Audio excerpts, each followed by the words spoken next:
हे विनयशील, कृपा आदि गुणों के समुद्र, वचनों की रचना में अत्यंत चतुर, आपकी जय हो। हे सेवकों को सुख देने वाले, सब अंगों से सुंदर और शरीर में करोड़ों कामदेवों की छवि धारण करने वाले, आपकी जय हो। मैं एक मुख से आपकी क्या प्रशंसा करूं। हे महादेव जी के मन रूपी मान सरोवर के हंस, आपकी जय हो। मैं अनजाने में आपको बहुत से अनुचित वचन कहे हैं। हे क्षमा के मंदिर दोनों भाई, मुझे क्षमा कीजिए। हे रघुकुल के पिता का स्वरूप श्री रामचंद्र जी, आपकी जय हो, जय हो। ऐसा कहकर परशुराम जी तप के लिए वन चले गए। यह देख दुष्ट राजा लोग बिना ही कारण के डर से अ, डर से डर गए। कायर चुपके से जहां तहां भाग गए। देवताओं ने नगाड़े बजाए। वे प्रभु के ऊपर फूल बरसाने लगे। जनकपुर के स्त्री पुरुष सब हर्षित हो गए। उनका मोहमय शूल मिट गया। खूब जोर से बाजे बजने लगे। सभी ने मनोहर मंगल साज सजे, सुंदर मुख और सुंदर नेत्रों वाली तथा कोयल के समान मधुर बोलने वाली स्त्रियां झुंड की झुंड मिलकर सुंदर गान करने लगी।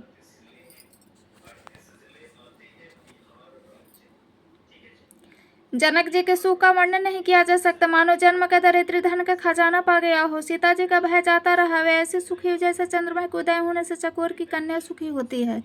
जनक जी ने विश्वामित्र जी को प्रणाम किया और कहा, प्रभु आप ही के कृपा से श्री रामचंद्र जी ने धनुष तोड़ा है। दोनों भाई ने मुझे कृतार्थ कर दिया।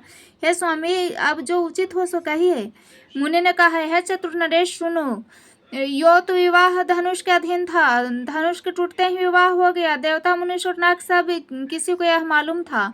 तथापि तुम जाकर अपने कुल जैसा व्यवहार करो। ब्राह्मणों, कुल के बूढ़ों और गुरुओं से पूछकर वेदों में वर्णित जैसा आचार हो वैसा करो। जाकर अयोध्या को दूत भेजो जो राजा दशरथ को बुला लावे। राजा ने प्रसन्न होकर कहा, हे कृपालु, बहुत अच्छा।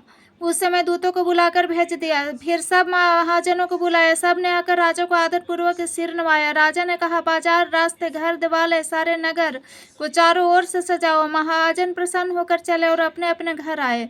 फिर राजा ने नौकरों को बुला भेजा और उन्हें आज्ञा दी कि विचित्र मंडप सजाकर तैयार करो। यह सुनकर वे सब राजा वचन सिर पर धरकर सुख पाकर चले। उन्होंने अनेक कारीगरों को बुला भेजा जो मंडप बनाने में कुशल और चतुर थे। उन्होंने ब्रह्मा की वंदना करके कार्य आरंभ किया और पहले सोने के केले के खंभे बनाए।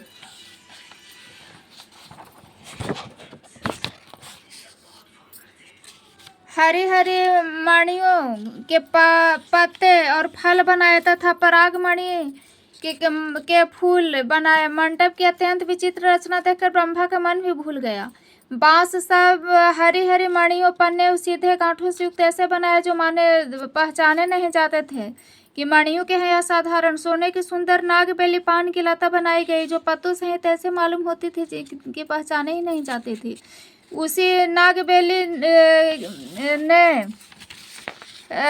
नागबेली के रच कर चिकारी करके बंधन बनाए। बीच बीच में मोतियों के सुंदर झालरे, माणिक, पन्ने, हीरे और फिरोजे, इन रत्नों को चीर कर, कोर कर और पचिकारी करके इनके कमल बनाए। भौरे और बहुत रंगों के पक्षी बनाए जो हवा के सहारे गूंजते और कूदते हैं। खंभों पर देवताओं की मूर्तियां गढ़कर निकाली गई जो सब मंगलमय द्रव्य लिए खड़ी थी। नीलमणि को कोर अत्यंत सुंदर आम के पत्ते बनाए गए। सोने के बौर, आम के फूल और रेशम की डोरी से बंधे हुए पन्ने के बने फलों के गुच्छे सुशोभित हैं। ऐसे सुंदर उत्तम बंधनवार बनाए मानो कामदेव ने फंदे सजाए हैं। अनेक मंगल कलश और सुंदर ध्वजा, पताका, पर्दे और चमर बनाए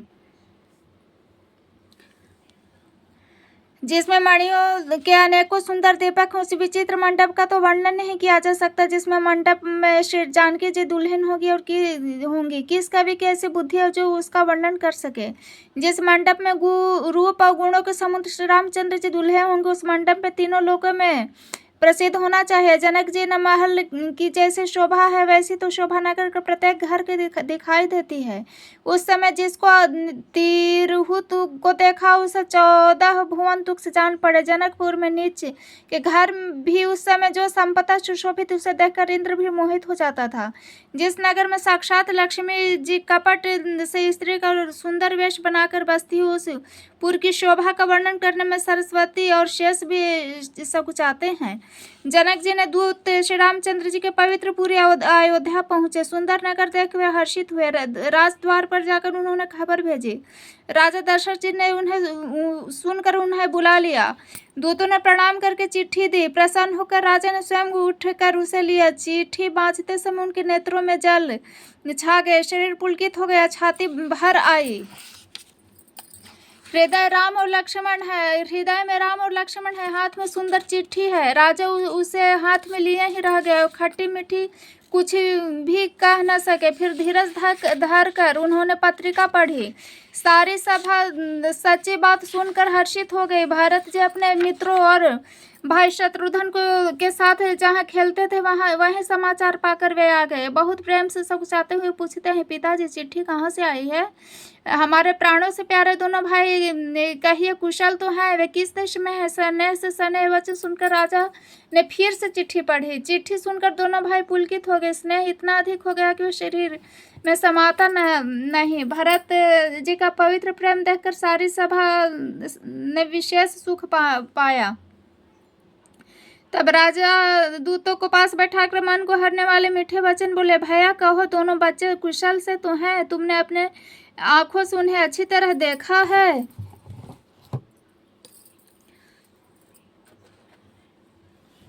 सांवले और गोरे शरीर वाले धनुष और तरकस धारण किए रहते हैं। किशोर अवस्था के हैं। विश्वामित्र मुनि के साथ हैं।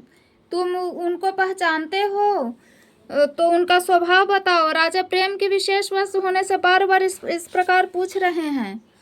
भैया जिस दिन से मुनि उन्हें लिवा ले गए हैं तब से आज ही हमने सच्ची खबर पाई है। कहो तो महाराज जनक ने उसे कैसे पहचाने? प्रिय प्रेम भरे वचन सुनकर दूत मुस्कुराए। दूत ने कहा, है राजाओं के मुकुटमणि सुनिए, आपके समान धन्य और कोई नहीं, जिनके राम लक्ष्मण जैसे पुत्र हैं, दोनों विश्व के आभूषण हैं। आपके पुत्र पूछने योग्य नहीं। वे पुरुष सिंह तीनों लोकों के प्रकाश स्वरूप हैं, जिनके यश के आगे चंद्रमा मलिन और प्रताप के आगे सूर्य शीतल लगता है। हे नाथ, उनके लिए आप कहते हैं कि उन्हें कैसे पहचाना? क्या सूर्य को हाथ में दीपक लेकर देखा जाता है? सीता जी के स्वयंवर में अनेक राजा और एक से एक बढ़कर योद्धा एकत्र हुए थे, परंतु शिव जी के धनुष को कोई भी न हटा सका। सारे बलवान वीर हार गए। तीनों लोकों में जो वीरता के अभिमानी थे, शिव जी के धनुष ने सबकी शक्ति तोड़ दी। बाणासुर जो सुमेरु को भी उठा सकता था, वह भी हृदय में हार कर परिक्रमा करके चला गया। और जिसने खेल से ही कैलाश को उठा लिया था, वह रावण भी उस सभा में पराजय को प्राप्त हुआ। हे महाराज सुनिए, वहाँ रघुवंश मणि श्री रामचंद्र जी ने बिना ही प्रयास के शिव जी के धनुष को वैसे ही तोड़ डाला जैसे हाथी कमल की डंडी को तोड़ डालता है।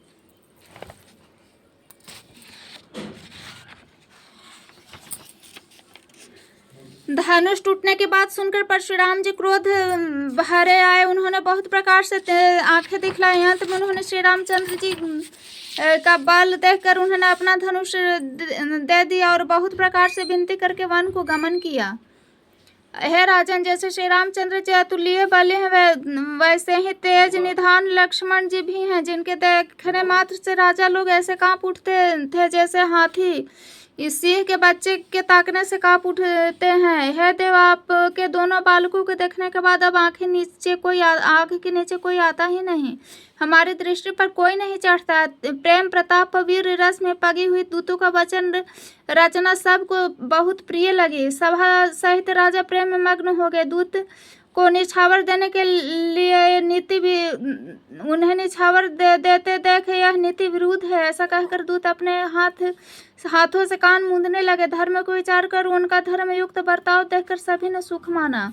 तब राजा ने उठकर वशिष्ठ जी के पास जाकर उन्हें पत्रिका दी और आदर पूर्वक दूतों को बुलाकर सारी कथा गुरु जी को सुना दी।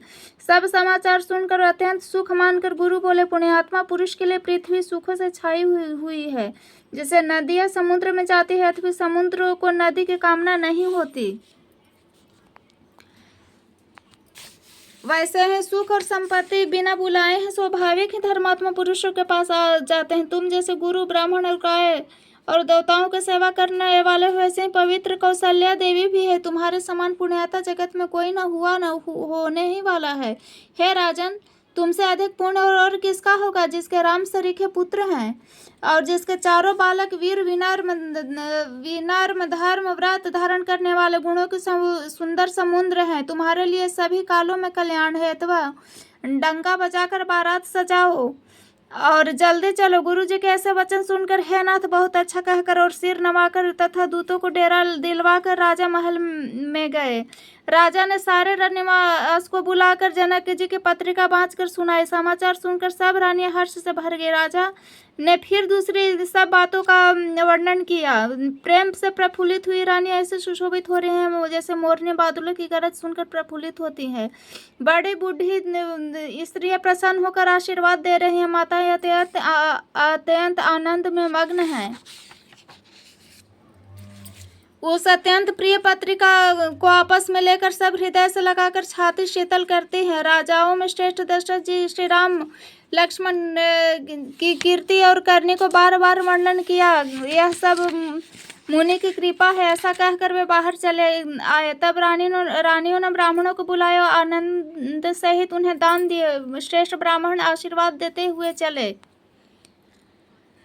फिर भिक्षुकों को बुलाकर करोड़ों प्रकार के निछावरें दी, उनको दी। चक्रवर्ती महाराज दशरथ जी के चारों पुत्र चिरंजीवी हो यो कहते हुए अनेक प्रकार के सुंदर वस्त्र पहन कर चले। आनंदित होकर नगाड़े वाले बड़े जोर से नगाड़े पर चोट लगाई। सब लोग जब यह समाचार पाया तब घर घर बधावे होने लगे। 14 लोक में उत्साह भर गया और जानकी जी और श्री रघुनाथ जी का विवाह होगा। यह शुभ समाचार पाकर लोग प्रेम मग्न हो गए और रास्ते तथा घर गलियां सजाने लगे। अथवा अयोध्या सदा सुहावनी है क्योंकि वह श्री राम जी का मंगलमयी पवित्र पुरी है। तथापि प्रीति होने से वह सुंदर मंगला रचना से सजाई गई। ध्वजा पताका पर्दे सुंदर चमरों से सारा बाजार बहुत ही अनूठा छाया हुआ है।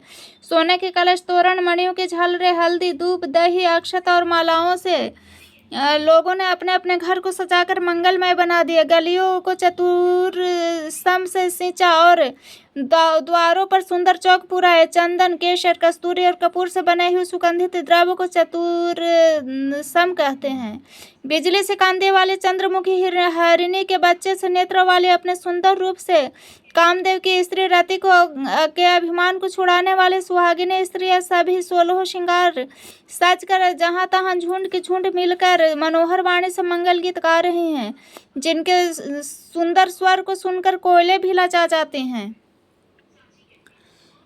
राजमहल का वर्णन कैसे किया जाए, जहाँ विश्व को विमोहित करने वाला मंडप बनाया गया। अनेकों प्रकार के मनोहर मांगलिक कार्य सुशोभित हो रहे हैं। बहुत से नगाड़े बज रहे हैं, कहीं भाट विरुद्धावली का उच्चारण कर रहे हैं, कहीं ब्राह्मण द्वैत ध्वनि कर रहे हैं। सुंदर स्त्रियां श्री राम जी और श्री सीता जी का नाम ले लेकर मंगल गीत गा रहे हैं। उत्साह बहुत है। महल अत्यंत ही छोटा, इससे उसमें न समाकर मानव उत्साह आनंद चारों ओर उमड़ चला।